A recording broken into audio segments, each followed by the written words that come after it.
A massive show of mourning and anger in Tehran as Iranians gather to pay their respects for military general Qasem Soleimani, who was killed in a US drone strike last week. Will Iran seek revenge and retaliate? And how might the US respond to that?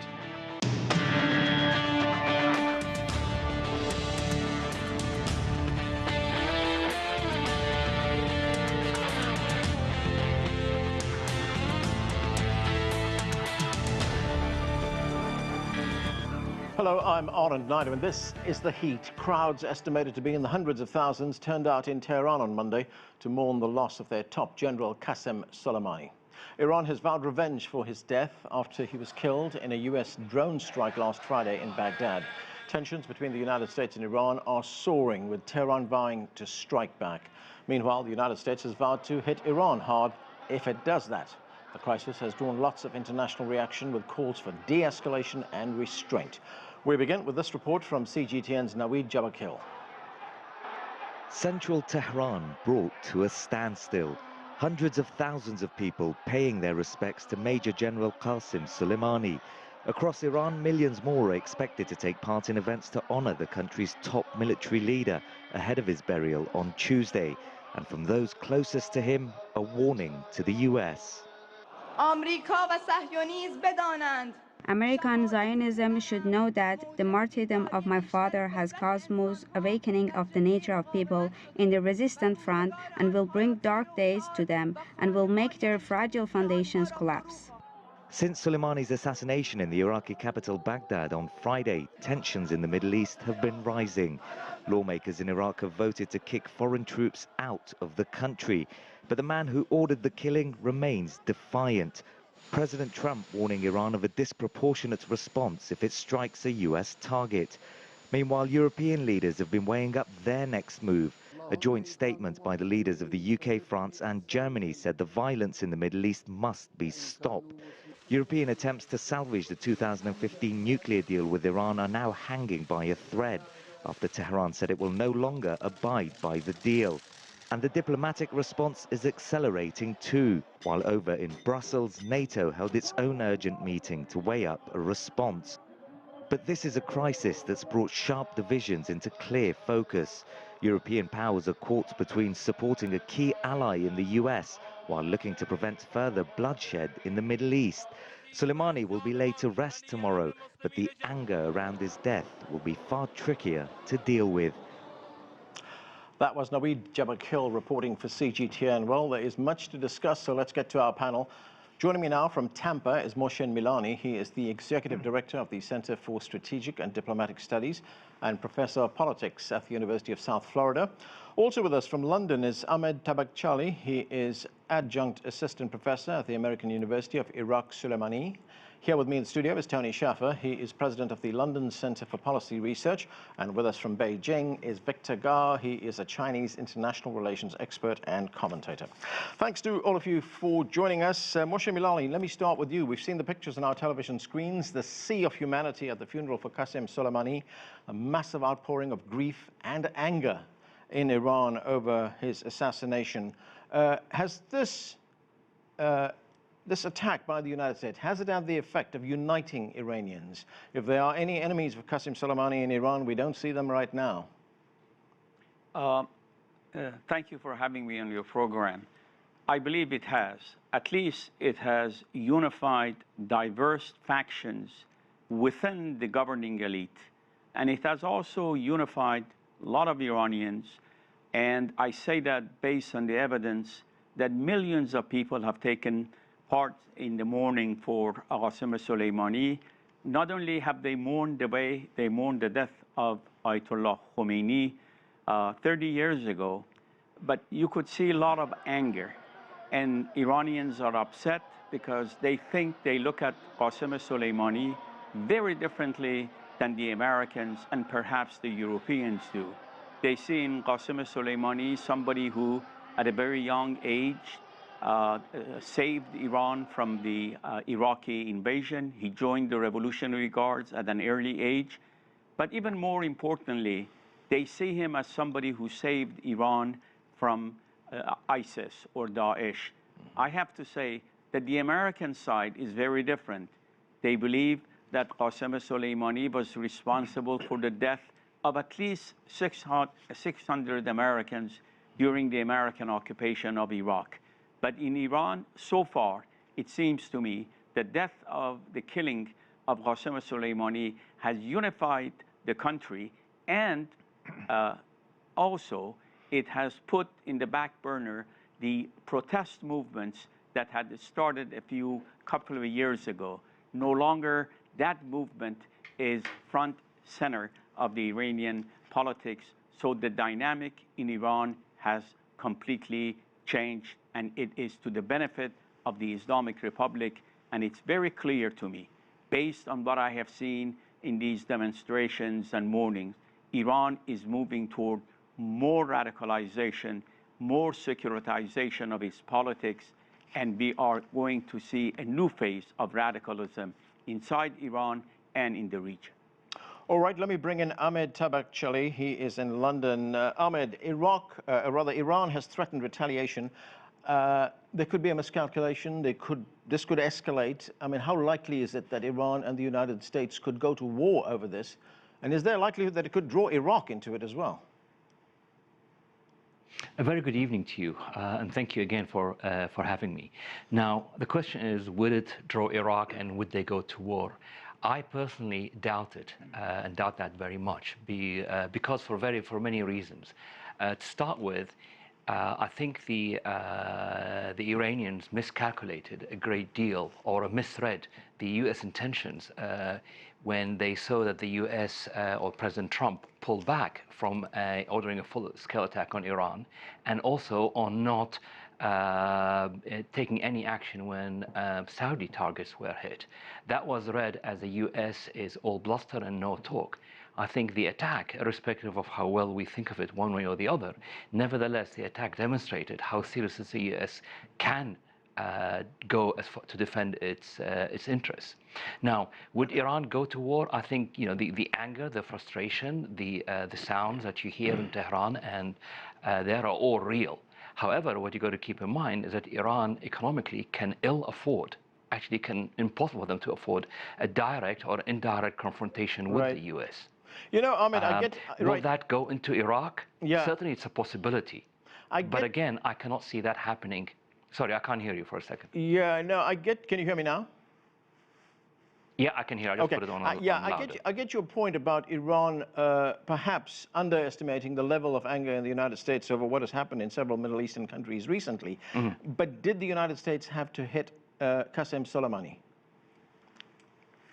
I believe not. Look, I understand the frustration that the U.S. has against Qasem Soleimani, but the action itself is wrong on so many fronts because Iraq is an ally of the U.S. and you don't go about killing whoever you're against. And keep in mind, they killed an Iraqi official in that process without the permission of the Iraqi government. Okay. So in a sense, the act is wrong, whichever way you look at it, although you can understand the reasons why the U.S. felt it had to do that. Right, Tony. Yeah. What did the United States achieve with this assassination? There's considerable debate here over this action, this order given by President Trump. It's heightened tensions considerably between these two countries. And as Mohsen Milani pointed out at the beginning of the show, it's going to lead to further radicalization in Iran. I disagree. I think that they want to be further radicalized, but they can't. Your second guest mentioned the fact that they are up against an economic wall.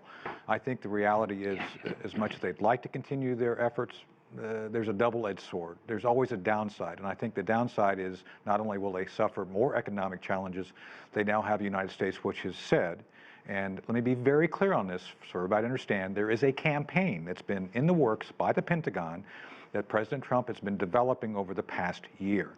And so I've heard all of this media locally, the United States, all of President Obama's national security folks saying, oh, this was all just a reaction. No.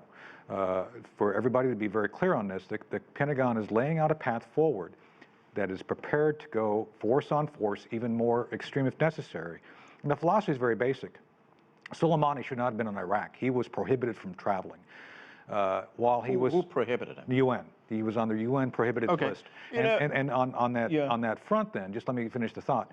The idea was that we were working with the Iranian militia for purposes of defeating ISIS. The moment that they went back and started doing things to essentially conduct terror operations against the United States, that was over, and that's why the United States... Just a couple of things here. One is that there is reporting that he was on a mediation mission at the time he was killed. That's one of the things. The other, and there's been considerable reporting here in the United States, is that the assassination of Soleimani was one of the options. Yes. And one of the last options that was given to President Trump. He took it. I don't know if it was the last option. I understand that there were options presented. That's about the only thing I've seen in the mainstream media that's accurate about what was the last option. And we are told that there are people in the Pentagon who were stunned by this. I have no doubt that there are people stunned because the Pentagon has been basically a mix of individuals who don't necessarily follow the policy lead of those who are in charge. There's a momentum to a bureaucracy.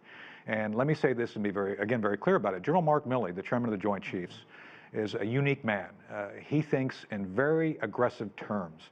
So a lot has to do with the leader in charge and how options are presented. I don't know. I was not part of the decision-making process. I was not part of the coordination, but I can tell you how it was done, and I can tell you the legal elements which were presented to the president to do this. It was done as a military operation. Tony, you talk with the White House. This option to kill Soleimani was offered to George Bush, was offered to Barack Obama. Yes. They didn't go there. That's correct. Right.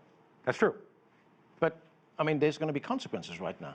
Again. And the reason they didn't go there because they didn't want this back. It was a different environment. I can't judge President Bush 43 or President Obama, but I can say this. The circumstance which they were presented this option and presented in the option today are very different. The economic issues that Iran is suffering, plus their internal challenges, and I'm sorry, I don't buy the Green Movement just fading away. I think the Green Movement's gone to ground for now, but I don't think they're done. And I think you're going to see anything the Iranians do, there'll be a blowback which will be as severe, if not more severe than whatever they try to do. All right, let's go to Victor Gao in Beijing. Victor, China has called for restraint and de-escalation of tensions. Let's listen to what the Chinese Foreign Ministry spokesman Zheng Shuang had to say. Let's watch this.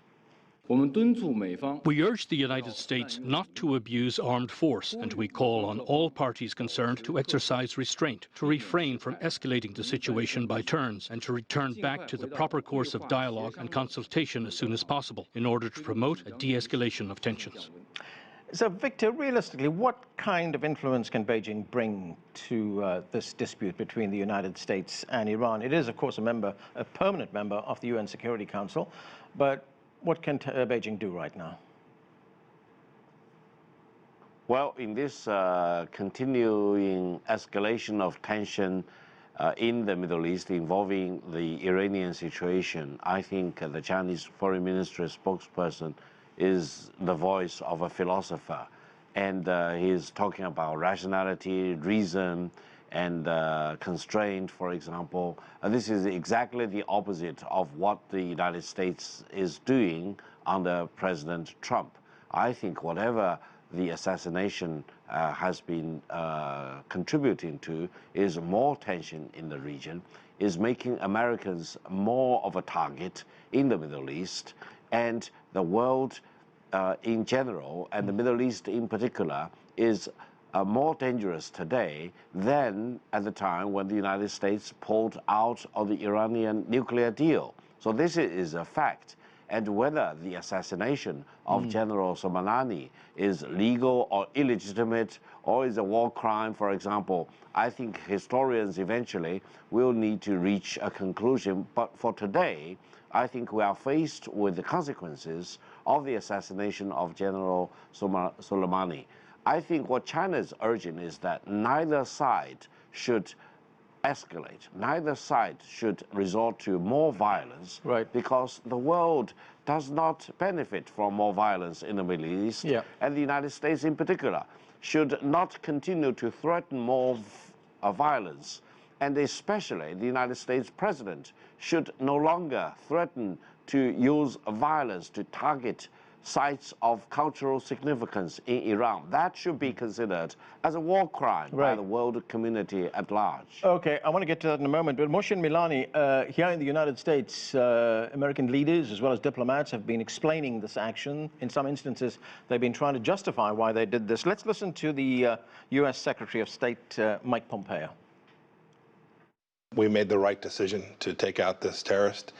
He not only caused enormous death and destruction throughout the region, killed hundreds of Americans over the years, but had done so in the past couple of days, killed an American on December 27th. We watched him continue to actively build out for what was going to be a significant attack. That's what we believed, and we made the right decision. So, Moshe Milani, does Secretary Pompeo have a point there? We also heard from the Republican-American Senator Lindsey Graham, who says that Soleimani has a lot of blood on his hands. Well, for sure, Qasem Soleimani played a major role in causing the death, as I said, of at least 600 Americans by providing deadly equipment, training, and even financial support to the Iraqi militias. There is no question about this. But whether he was planning an imminent attack on the US, which is the justification for taking him out, I would like to see the evidence. And as long as I haven't seen the evidence, I'm not going to make a decision one way or another.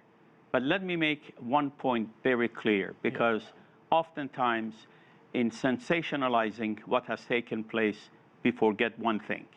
And that thing is that the killing of Qasem Soleimani is fundamentally different than the killing of bin Laden and killing al-Baghdadi. The reason is very simple. Qasem Soleimani was a general in uniform working for a sovereign nation that has a seat in the United Nations. Al-Qaeda was a non-state actor. Al-Baghdadi was a non-state actor. It is true that the State Department identified the Revolutionary Guards as a terrorist organization. It is true that Qasem Soleimani had been banned to travel. These are all true, but let's not forget that when he was killed as a major general of a sovereign country in another country. That, I think, is something that historians will have to address, as your guest from Beijing correctly said. But I am not concerned whether this was the legal decision or not. The main point is that it has changed the dynamic of the Middle East. And that's where I think we should focus on. Let me put what you've just said to Tony Shaffer here in the studio. Tony, this was a general, a major general, uniformed, from a sovereign state. I agree wholeheartedly. This is not like bin Laden. This is far worse. This is far worse because you have a nation state who has endorsed terrorism as part of their national policy. And now they're actually saying, oh, he's a terrorist, but he's our terrorist. Come on. You got to be kidding me. Now we have someone actually defending the use of terror. And this is personal for me. I personally had to interrogate in 2003 as an undercover operative, an IRGC Quds Force operative who was funding $65,000. This is in my book. $65,000 paying Afghan militia to go kill Americans. So I saw this personally. And apparently, according to the folks I've talked to, Soleimani was the guy running those operations both into Iraq and Afghanistan. So I'm hearing now that it's okay if you're a general to plan, conduct, and engage in terror operations. But it's okay if it's done as a nation state. That's not acceptable. The United Nations ain't going to accept that. And I think history is going to be very, very critical of anyone who defends a terrorist, even if it's in uniform. Moshe Milani, let me get your response very quickly to that. I am not talking about justification of it. I'm not talking about whether the U.S. was right or wrong. The point I was trying to make is that we have to make a distinction between a terrorist of a non-state actor and a general working for an organization that the United States and some other countries consider terrorists, but the United Nations does not. A lot of countries, most countries in the world, as a matter of fact, do not. So if we go by that standard, that if I can define what terrorism is, then I can go after anybody I want. There is something called international law, the United Nations, and I don't see any evidence that the United Nations has declared Iran to be a terrorist nation, as your guest is trying to suggest. Okay, Tony, isn't it a case of who defines who's a terrorist? Because, Mike Pompeo accuses Soleimani of having killed hundreds of Americans over the years. What about George Bush, Barack Obama, Donald Trump in Iraq? Look, I'm not into the idea of debating every single death. What I'm saying is, within this case, We're talking about an individual who used terror as a method of employing force against forces in combat. Iran, as a matter of fact, I don't think Iran's ever declared war against the United States. Am I wrong? No. But they were engaged in operations to kill Americans both in Iraq and Afghanistan. Yeah. Ahmed Tabakshali, Iran has vowed revenge. It said it will retaliate against this attack by the United States. But the big question for Iran is, how carefully does Tehran have to calibrate its response? Oh, I think extremely carefully. I think the attack made it very clear to Iran what are America's red lines.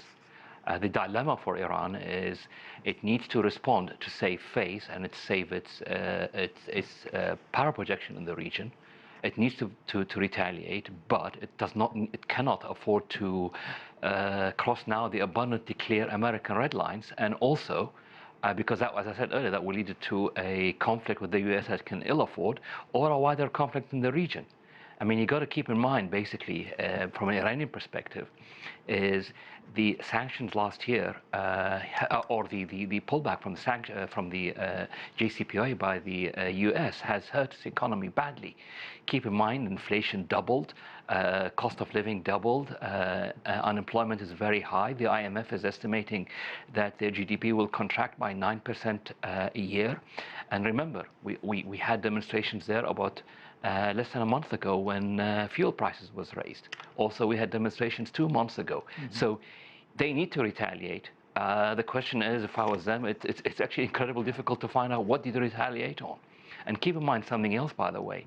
The fact that if they retaliate over Iraq, the difficult for them is that Iraq has been more like the lung that they can breathe from. Yeah. Keep in mind, they get access to dollars and so forth through Iraq. Yeah. So if Iraq becomes the theater for their conflict, then they shoot themselves in the foot twice. Victor Gao, you know, there's so many... So they're not in an enviable position. Right. Victor Gao, there have been so many the implications and the impact of what has happened over the past few days. Let's look at the JCPOA, the Iran nuclear deal. China says it will take relentless efforts, I'm quoting there, take relentless efforts to salvage that nuclear deal, also known as the JCPOA. Given the events of the past few days, can you see that happening? Iran really has no motive right now to get back into the JCPOA.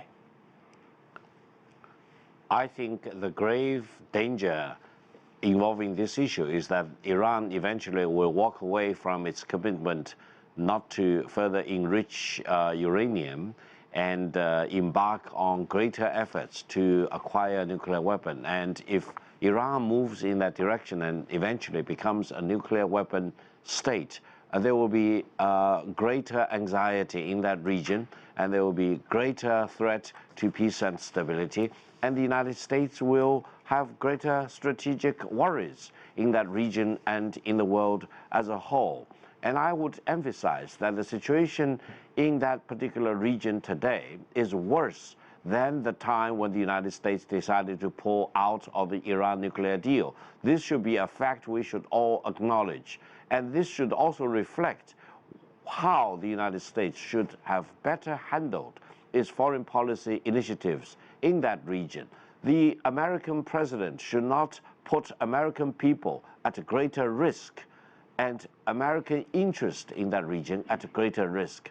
I'm afraid that we are faced with a brink where the situation can further explode. War or conflict do not come out all the time because of rationality, because of calculus, consideration of risks and rewards, for example. Sometimes, given an assassination like this, it can bring disaster upon a disaster. Okay. Tony, there has been an unintended consequence of this assassination, possibly an unintended consequence, and that is the Iraqi parliament has passed a resolution to expel United States troops from the country. That's humiliating, isn't it? 17 years of war, $1 trillion, thousands of American service members lost their lives, thousands more wounded. No doubt that there's been a great deal of blood and treasure expended. I'd like to believe positively to try to help the Iraqi people move forward. Right. You and I have been on, talked about this before. I was against the Iraq invasion. Right. With that said, you break it, you own it. So the intentions now are to fix that. if they want us to leave, I don't think we'll have much choice, but I don't think we're going to leave. I think we're going to probably go to the Kurds. The Kurds, despite what the perception is about us not having problems, we have been having amazing relationship with the Kurds. We have a base in Erbil now. So if... But that's still part of Iraq. But I don't think the Kurds are going to kick us out, just saying. And the second issue regarding... Well, you're putting a big question mark over Iraqi sovereignty and territorial integrity. You have to have a separate stamp on your passport to go to Erbil now within Iraq. So I think they're already kind of autonomous. Yeah, because, I mean, if you look at... There was a tweet from the from the Iranian Foreign Minister, Javad Zarif. Yes. And he said in that, and I'm going to read the tweet to you, he said, "Have you ever seen such a sea of humanity in your life?" At real Donald Trump. That's Donald Trump's Twitter account. He says, "Do you still want to listen to the clowns advising you on our region? And do you still imagine you can break the will of our great nation and its people? Ending the malign U.S. presence in West Asia has begun."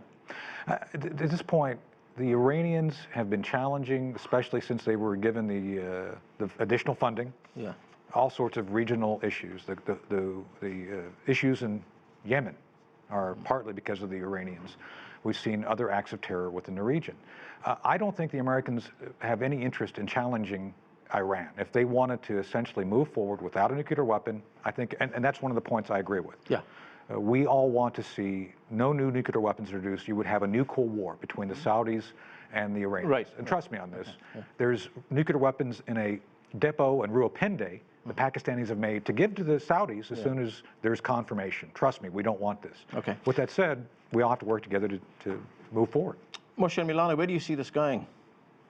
Well, I remember vividly that about 4 years ago, I was on, not your show, but I was on a show of your TV station.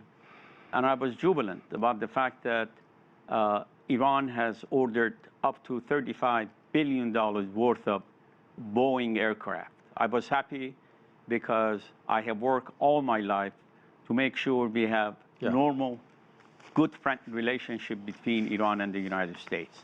This was when the JCPOA was signed. Iran was moving in the direction of being reintegrated in the world economy. And look where we are now. The beginning of the trouble we have now is that the U.S. unilaterally withdrew from the JCPOA and then imposed sanctions on Iran. Now, if we want to Moshe, go we got to go. We're running out of time. Thanks to all of you for being with us. That's all we have time for. Thank you for a great discussion, and thanks again for joining us.